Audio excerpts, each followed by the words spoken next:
Olá, sejam muito bem-vindos, muito bem-vindas ao canal no YouTube do Portal Fintechs Brasil.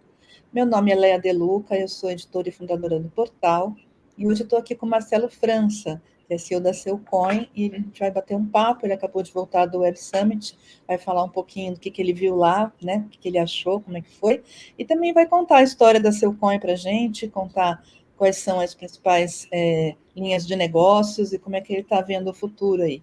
Então, muito obrigada, Marcelo, pelo seu comparecimento aqui, né, pelo seu tempo. E vamos lá, começa contando, então, por favor, como é que foi que começou a Seucoin? Não vamos começar pelo Web Summit, né? Começa falando do Web Summit que acabou de acabar e foi, parece que uma grande surpresa aí para todo mundo, né? Foi assim. Primeiro, obrigado pelo convite, Léa. A gente acabou de voltar do Web Summit, onde a gente foi expositor lá, e acho que foi um evento assim, muito, muito gratificante. O evento reuniu várias indústrias diferentes, todo mundo que está, de certa forma, inovando.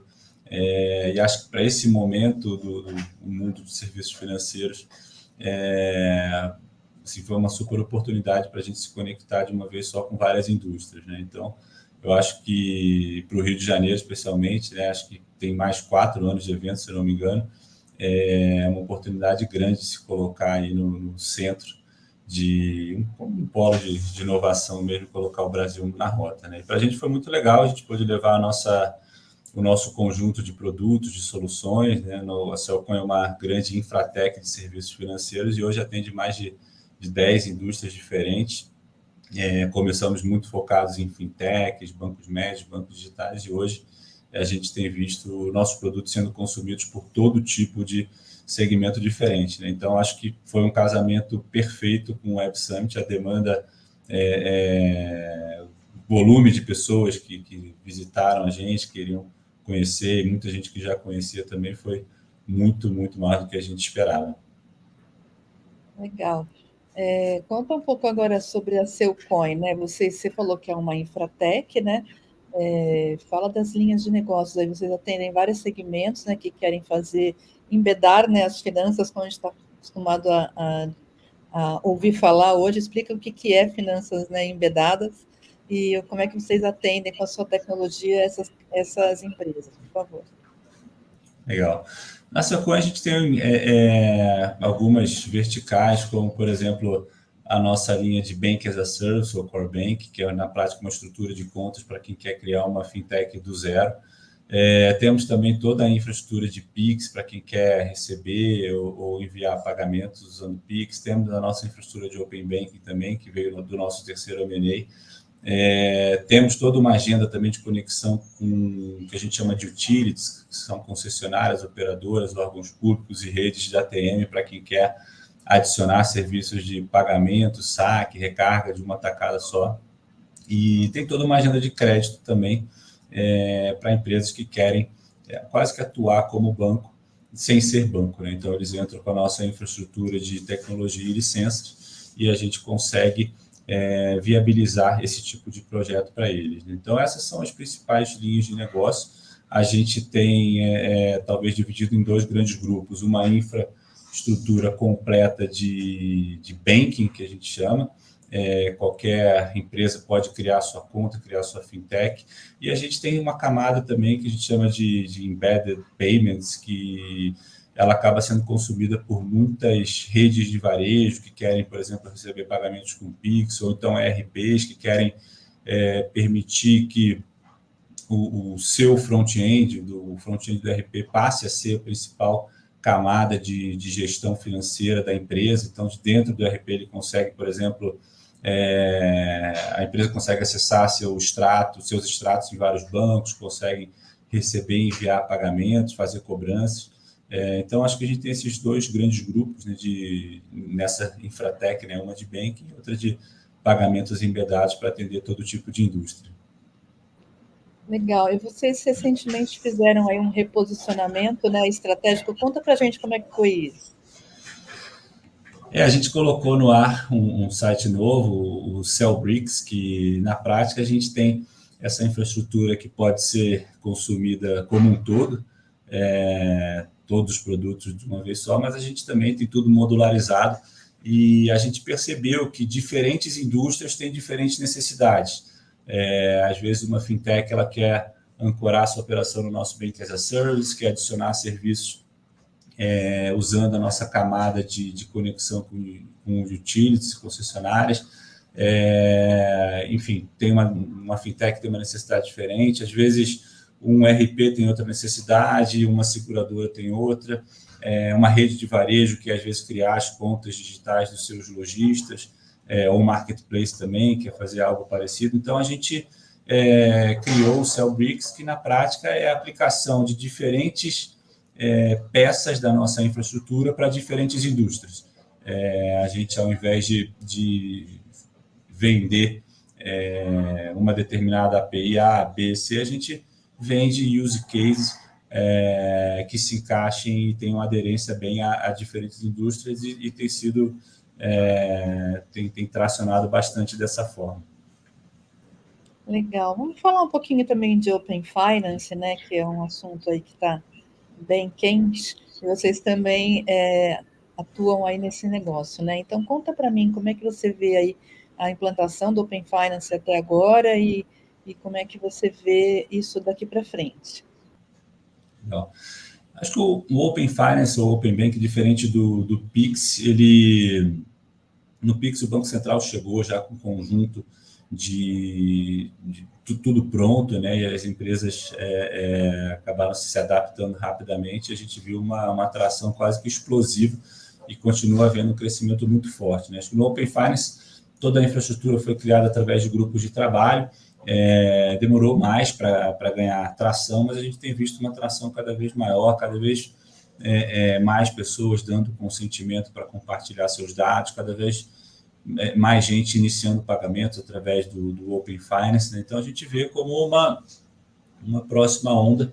Eu acho que vai ser mais um rail, tanto de pagamentos como de dados, né? Mais uma trilha que vai ser amplamente usada pelas instituições financeiras, fintechs e outros players, né?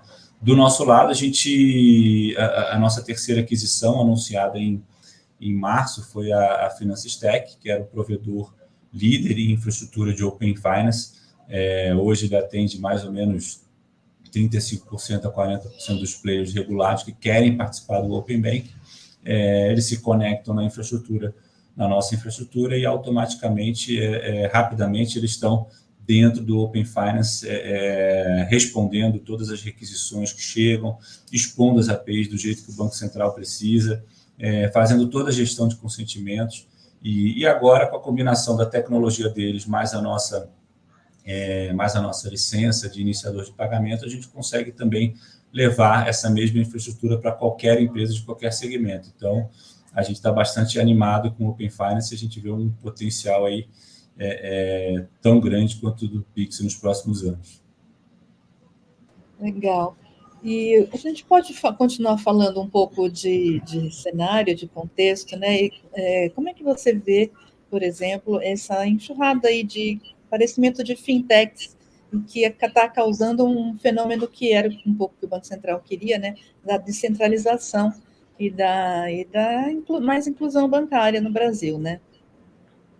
Sim, sem dúvida. Eu acho que a gente teve um momento pós-Plano Real, de 94 a 2006, 2007, que muitos bancos, principalmente bancos regionais, estaduais, acabaram saindo do circuito e a gente se viu com uma grande concentração em 5 grandes instituições financeiras. E de lá para cá, o Banco Central começou a agenda dele de estímulo à competição, criou a figura da instituição de pagamento em 2013, depois vieram as SCDs, Sociedades de Crédito Direto, as CEPs também. E o Banco Central também criou essas trilhas do Pix, de Open Bank, e tudo isso visando intensificar a competição, que na prática, né, tem como motivação principal a inclusão financeira, a democratização do acesso a serviços financeiros, e acho que isso está sendo feito em várias etapas, né? A gente viu o nascimento de várias fintechs, que foram até nossos primeiros clientes em 2017, 2018. Várias fintechs nasceram ou no mar aberto ou atendendo nichos específicos. A gente viu a fintech querendo atacar os jovens, outras focadas só em MEIs, outras focadas em entregadores e por aí vai.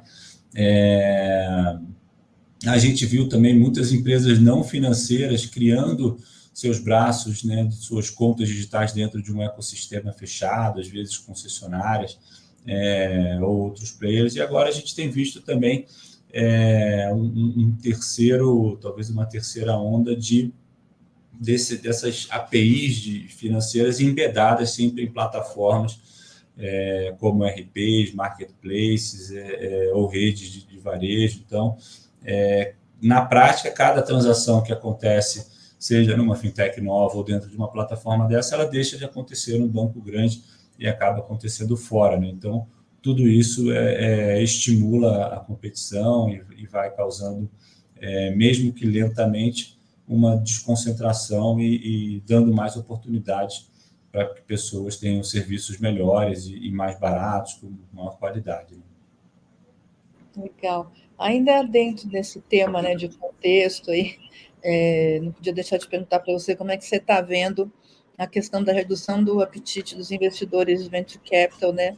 E, enfim, a gente teve aí vários acontecimentos, né, inclusive globais, com guerra, que afetaram preços e juros, e no Brasil também é juro alto, enfim. E aí, me conta como é que você está vendo, você também acabou de voltar do Web Summit, você deve ter tido contato com investidores por lá. Conta para a gente como é que você está vendo esse momento, se você acha que isso é uma coisa passageira, ou enfim. Tá bom. Eu acho que, de fato, houve a correção de excessos, talvez, e algumas mudanças também em parâmetros da economia, como a taxa de juros, por exemplo. Quando a gente tinha a taxa de juros a 2%, o apetite para risco acaba sendo muito maior do que uma taxa 12%, 13%. Então, acho que ainda tem o cenário que você comentou externo também, de Estados Unidos e guerra, tudo isso afeta. Mas a gente tem sentido os fundos super ativos nas conversas, todo mundo querendo engajar, conhecer, aprofundar. A gente já fala com fundos também desde 2018, né? Então, e tudo acaba sendo uma construção de relacionamento, né? A gente sente que o que mudou o nível de diligência, de escrutínio nas finanças, na avaliação se o projeto para de pé, se é rentável, ele aumentou muito. A gente via startups queimando muito caixa no passado e isso hoje em dia, né, reduziu-se muito o apetite para esse tipo de projeto. Então, acho que os fundos continuam com bastante apetite, mas estão com esse desafio de fazer alocações em negócios que venham a gerar caixa, que não estejam consumindo muito caixa, e aí eu acho que o nível de profundidade que eles estão fazendo nas análises acaba sendo bem maior, mas a gente continua bastante animado com o momento, e acho que vai voltar. Eu acho que acaba sendo sempre volátil essa agenda de funding, né? A gente, às vezes, tem ondas de excesso de capital, e depois tem uma redução. Eu acho que vai voltar, a gente não sabe se, enfim, na mesma proporção, mas acho que talvez com melhora da economia, com o início de uma redução, talvez, de taxa de juros, eu acho que o preço pode ter uma correção, mas a gente não sabe se voltam para aqueles múltiplos que tinham realmente alguns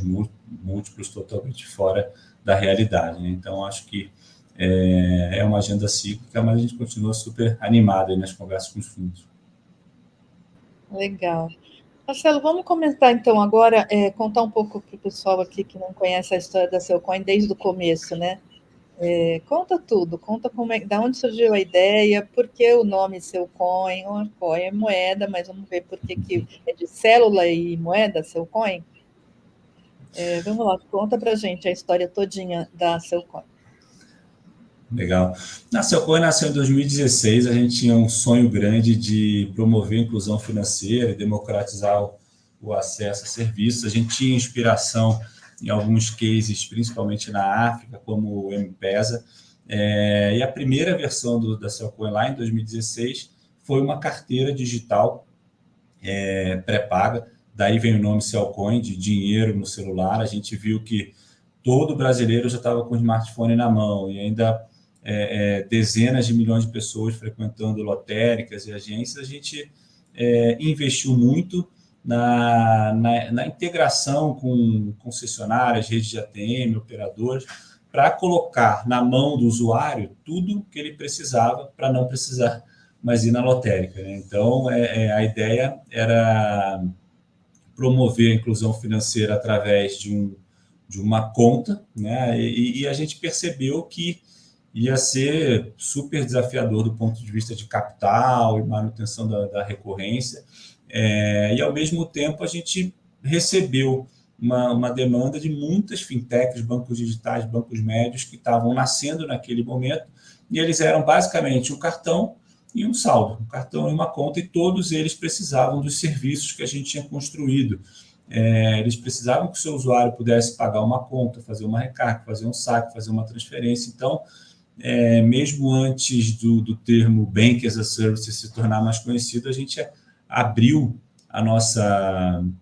toda a nossa infraestrutura que a gente tinha construído de serviços para continuar nessa agenda de inclusão financeira, de democratização, mas a quatro mãos, ou seja, atuando como essa grande infratec de serviços financeiros por trás de várias, de centenas de iniciativas. Então, ao invés de ter uma conta única, a gente passou a focar 110% em infraestrutura, que é o que todo mundo precisa, né? Então, a gente apoia diferentes fintechs, diferentes empresas que estão especializadas em diferentes nichos, diferentes públicos, e todas elas precisam de uma coisa em comum.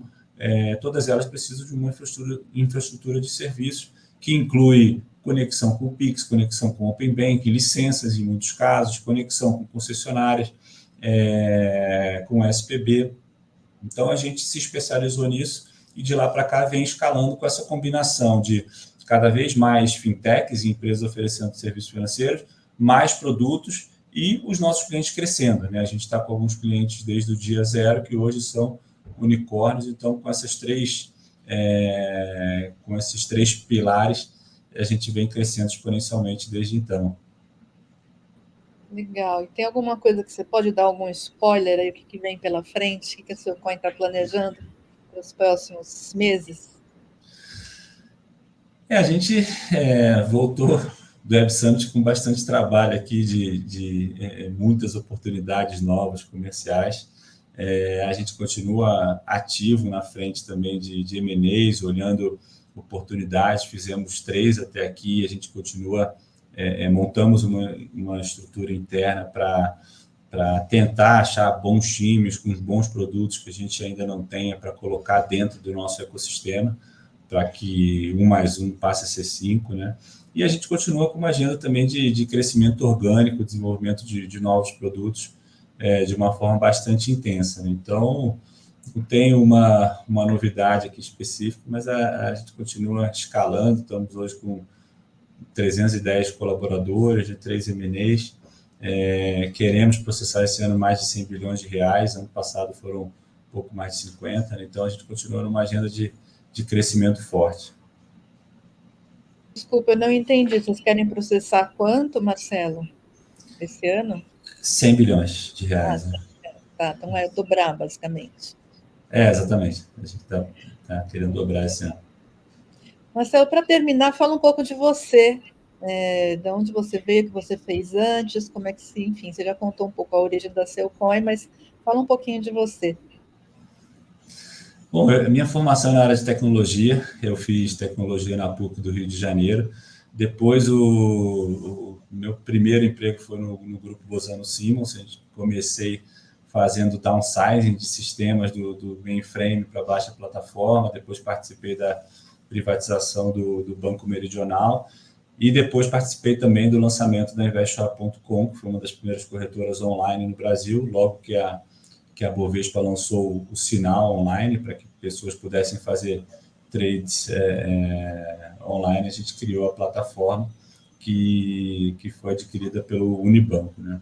E depois de tecnologia, eu também tive uma formação complementar na área de finanças e inteligência artificial, e a última passagem foi como CTO do Lemon Bank. O Lemon Bank ele foi fundado em 2002 e foi a primeira instituição financeira focada 100% em correspondentes bancários, né?